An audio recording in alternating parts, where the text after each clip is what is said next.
उनका ट्रीटमेंट जैसे जो भी कार्यवाही है वो कर्मचारियों के प्रति तो अच्छा नहीं है। कहीं नहीं सर, कहाँ दिख रहा सर। पंचायत सहायक ऑपरेटर निकाली है पंचायतों पर, 5,000 उस पर दे रहे हैं, बताओ। और उन्हीं को जोड़ कर दिखा रहे, बाकी तो अधिकांश तो हम ही लोगों की जोड़ कर दिखा देते कि आउटसोर्सिंग वाली ही 4.5-5 लाख दे चुके हैं वो नौकरी। नमस्कार दोस्तों, मेरा नाम अभिषेक अवस्थी है। मैं उत्तर प्रदेश सचिवालय के हजरतगंज स्थित ऑफिस के बाहर खड़ा हूँ। यहाँ निर्वाचन आयोग के कुछ कॉन्ट्रैक्चुअल कर्मचारी हैं जिनकी कुछ मांगे हैं, जिनका अनवरत प्रदर्शन चालू है, जिनका कहना है कि पिछले 10 साल से इलेक्शन कमीशन ने उनको कॉन्ट्रैक्ट पर रखा हुआ है और तनख्वाह है मात्र 8,000 रुपये।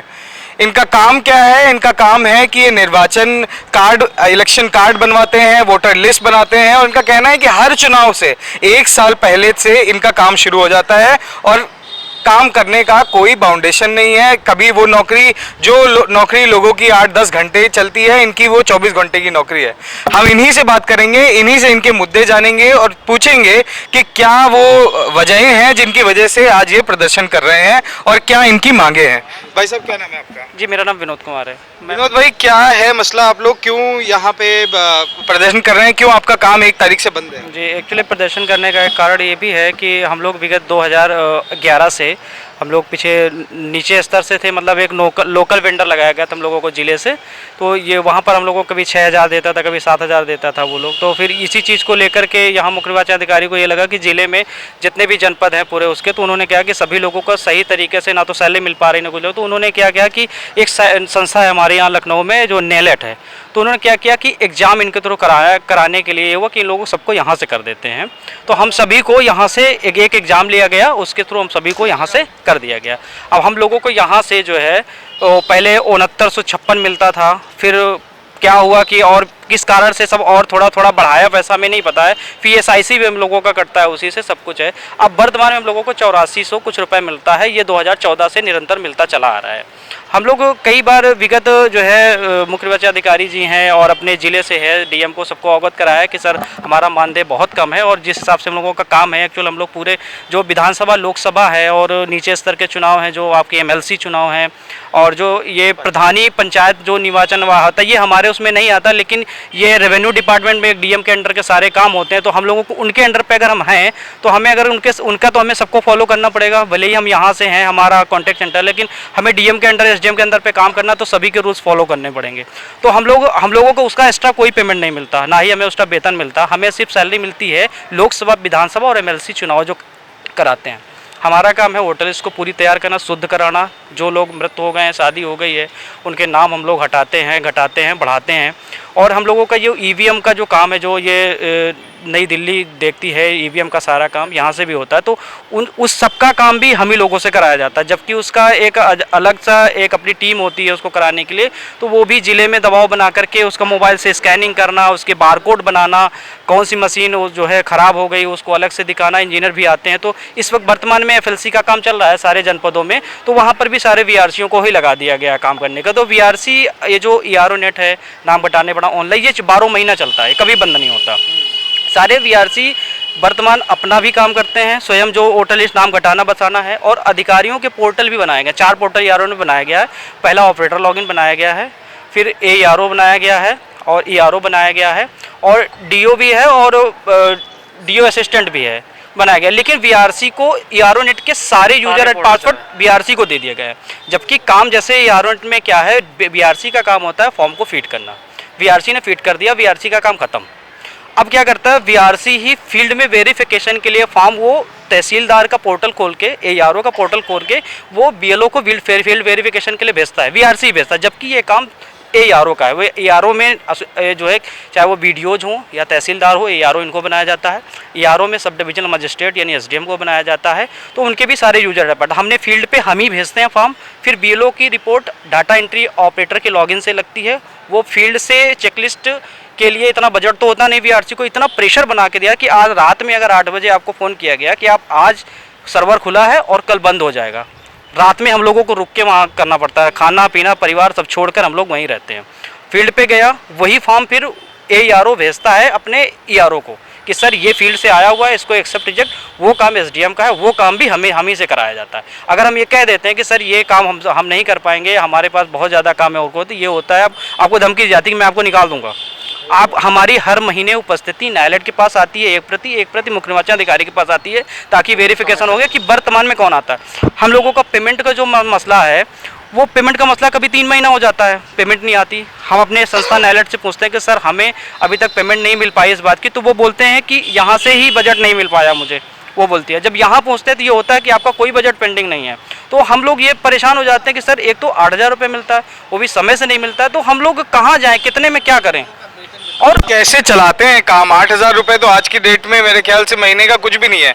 आप अपनी घर कैसे चलाते हैं और कोई काम करते हैं? नहीं सर, कोई काम नहीं कर पाते हैं हम लोग, इसलिए कि अगर हमें कपड़े भी खरीदना है तो हम 7 साल 2 साल कपड़े नहीं खरीद पाते हैं। हम लोग ना तो सही खा पाते हैं। अभी मेरी मदर को टीबी हो गई थी, मैंने उनका इस अस्पताल सरकारी उसमें कराया, मैं प्राइवेट में नहीं दिखा सकता था, मेरे पास इतना पैसा नहीं है कि मैं उनका इलाज करा सकूँ। तो आप कितने साल से काम कर रहे हैं? मुझे 2011 से 14 साल में आपने ये नहीं सोचा कि अगर ये नौकरी मुझे 8,000 दिला रही है तो कोई दूसरी नौकरी की तलाश करें या कुछ और काम करें? सर दूसरा ऑप्शन तब होता ना जब आपके पास वक्त होगा, आपको पढ़ने तक का, आपको जो 24 घंटा आपको कार्यालय में रखा जाएगा तो आप कैसे कर सकते हो?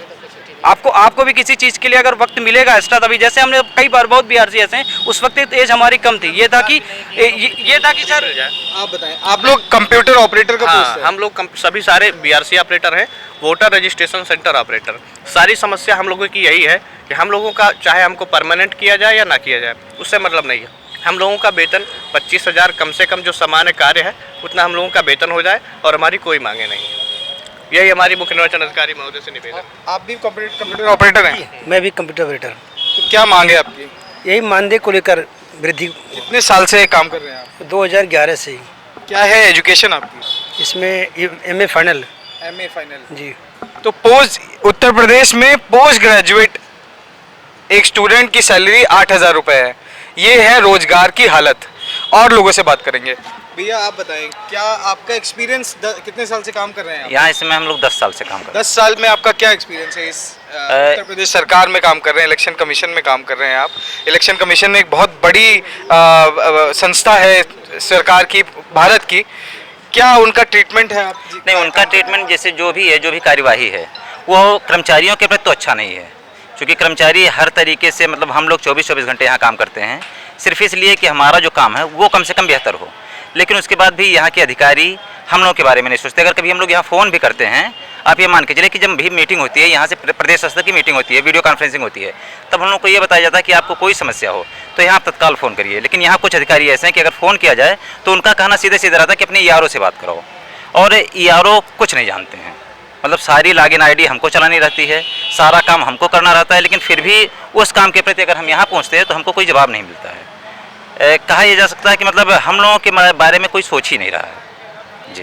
तो आज यहाँ पे क्या चल रहा है? आप लोग ऑफिस के बाहर खड़े हैं, को अंदर क्या बातचीत है? काम कब से बंद है, कब से शुरू करेंगे, कुछ बताएं। जैसे हम लोग 1 तारीख से ही, जैसे 21 तारीख को हम लोगों ने ज्ञापन दिया था मुख्य निर्वाचन अधिकारी को कि हम लोगों के बारे में या तो कुछ सोचा जाए, जो भी हमारी समस्याएं हैं उसका समाधान किया जाए, और यदि हमारी समस्या का समाधान नहीं होता है तो 1 तारीख से हम लोग अवैतनिक अवकाश पर रहेंगे। हम लोग 1 तारीख से पूरे प्रदेश में सभी लोग अवैतनिक अवकाश पर हैं। आज मुख्य निर्वाचन अधिकारी के हमारे 3 प्रतिनिधिमंडल के लोग गए हैं बात करने। अब जो भी उन लोगों का निर्णय होगा उसी तरीके से फिर पूरे प्रदेश में कार्यवाही होगी। हमें बताएंगे कि काम का इनके ऊपर कितना प्रेशर है, किस तरह के काम इनको करने पड़ते हैं, और इनकी कार्यालय के अंदर इनका किस तरह का एम्प्लॉयमेंट है, इसके बारे में भी बताएं। ऐसा है ना कि जैसे पोर्टल पर NGRS कंप्लेंट करती है, जैसे पब्लिक कोई भी कर सकता है। पब्लिक ग्रीवेंस की जो कंप्लेन होती है उनको भी आप लोग सॉल्व करते हैं? बिल्कुल। अगर उसमें जो भी टाइम बाउंड होता है, अगर उसमें कुछ भी डिले होता है, अगर नहीं सॉल्व होता है किसी कारणवश, तो हमें ऊपर से इलेक्शन ऑफिस से डायरेक्ट फ़ोन आता है कि ये मतलब टाइम बाउंड हो चुकी है, इसे आप अपने स्तर से निस्तारित कर सके। लेकिन ये हमारे स्तर का कार्य नहीं होता। ये पहले मतलब DM ऑफिस जाए या निर्वाचन कार्यालय जिले स्तर पर, उसके बाद ERO के पास आएगी, तो उसके बाद जो सॉल्व होगी वो कंप्लेंट जाएगी फील्ड से, वेरीफाई होकर आएगी, तब उसको हम डिस्पोज कर सकते हैं। लेकिन इस काम का अतिरिक्त भार है आप लोग? बिल्कुल। अब तुरंत तुरंत के तुरंत करना पड़ता है उसको डिस्पोज। कितने साल से है ये काम? ये लगभग 10 साल से कंटिन्यू चल रहा है। लगातार। जी सर। कभी भी पैसे बढ़ने की या वेतन बढ़ाने की कोई भी बात सरकार, कोई अधिकारी ने आपसे लोगों से करी हो या नहीं सर, हम ही लोग करते हैं। आप ही लोग करते हम ही लोग करते हैं। नीचे स्तर से ऊपर अधिकारी तक इतने लेटर भेज चुके हैं, उसके बावजूद भी कोई कार्रवाई नहीं हो रही। इधर इसी कारण से 1 तारीख से हम लोगों ने अवैतनिक अवकाश पर जाने का निर्णय ले रखा है। उसी के उपलक्ष्य में आज इन्होंने बुला रखा है मीटिंग के वार्ता करने। पहले हम लोग जो है प्राइवेट वेंडर थ्रू काम करते थे। उसके बाद तत्कालीन सीओ साहब थे उमेश सिन्हा जी, उन्होंने बीआरसी रजिस्ट्रेशन सेंटर का गठन किया था हर तहसीलों में। जब गठन किया गया उसके बाद से हम लोग वही बराबर कर रहे हैं। कितने पढ़े लिखे हैं? सर BSc IT है सर। आप ग्रेजुएट हैं, आपको तनख्वाह मिलती है 8,000 रुपये। बाकी जो युवा हैं जो जॉबलेस हैं या छोटी मोटी जो भी जॉब कर रहे हैं उनके लिए क्या मैसेज है आपका? कि सरकारी नौकरी की तरफ देखें या कुछ और ट्राई करें? ऐसे में तो सर खुद का बिजनेस ज़्यादा किया जाए वही बेहतर है। ना सरकारी नौकरियां निकल रही हैं, ना प्राइवेट में कुछ दिख रहा है, क्योंकि काम का प्रेशर हर जगह पर है। कॉन्ट्रैक्ट बेसिस की नौकरी नहीं तो करने बिल्कुल लायक नहीं है। करनी चाहिए। बस यही हमारा- जो योगी जी ने सरकार जो की 4 लाख नौकरियों का वादा किया था सरकार बनाने से पहले, आज उनकी सरकार को 5 साल पूरे होने वाला है। 2 महीने 3 महीने बचे हैं चुनाव को। क्या आपको लगता है सिर्फ सर 2 ही फील्ड में दी है। एक डिफेंस में मतलब पुलिस की निकाली, एक टीचर की निकाली, उसके बाद कोई वैकेंसी ही नहीं निकली है। ना पूरी कर पाए अभी तक, पुरानी तक नहीं पूरी कर पा रहे हैं। उसमें आधे ज़्यादा रिजल्ट हम ही लोगों के आपस में रुके पड़े हुए हैं कि कुछ वही फाइनल हो तब कुछ बने। कहीं से भी ये दावा पूरा होते नहीं दिख रहा है? कहीं नहीं सर, कहाँ दिख रहा सर। पंचायत सहायक ऑपरेटर निकाली है पंचायतों पर, 5,000 उस पर दे रहे हैं, बताओ। और उन्हीं को जोड़ कर दिखा रहे। बाकी तो अधिकांश तो हम ही लोगों की जोड़ कर दिखा देते हैं कि आउटसोर्सिंग वाली ही 4.5-5 लाख दे चुके हैं वो नौकरी। और वही का लोगा चल रहा है आजकल, हर तहसील में लगा हुआ है 4.5 लाख नौकरियाँ। ट्रैक की नौकरी को पुख्ता एम्प्लॉयमेंट गवर्नमेंट नौकरी बता के बेच रहे हैं। वही रोजगार उनके लिए है, वही रोजगार दे पा रहे हैं इस समय, और कुछ नहीं दे पा रहे हैं। और सच्चाई ये है कि 8,000 रुपये मिलता है। बिल्कुल, वो तो दिख ही रहा बाकायदा लिखित में 5 से 10,000 के बीच में बस। हम लोग अभी भी सचिवालय के ऑफिस के बाहर खड़े हैं, इंतज़ार कर रहे हैं कि ऊपर से हमें इलेक्शन कमीशन के जो अधिकारी हैं वो हमें बुलाएंगे, हमसे बातचीत करेंगे। बने रहिए हमारे साथ, देखते हैं कि ये बात हमारी उन तक पहुंच पाएगी कि नहीं, हम उनसे बात कर पाते हैं कि नहीं। हम कोशिश लगातार जारी रखेंगे।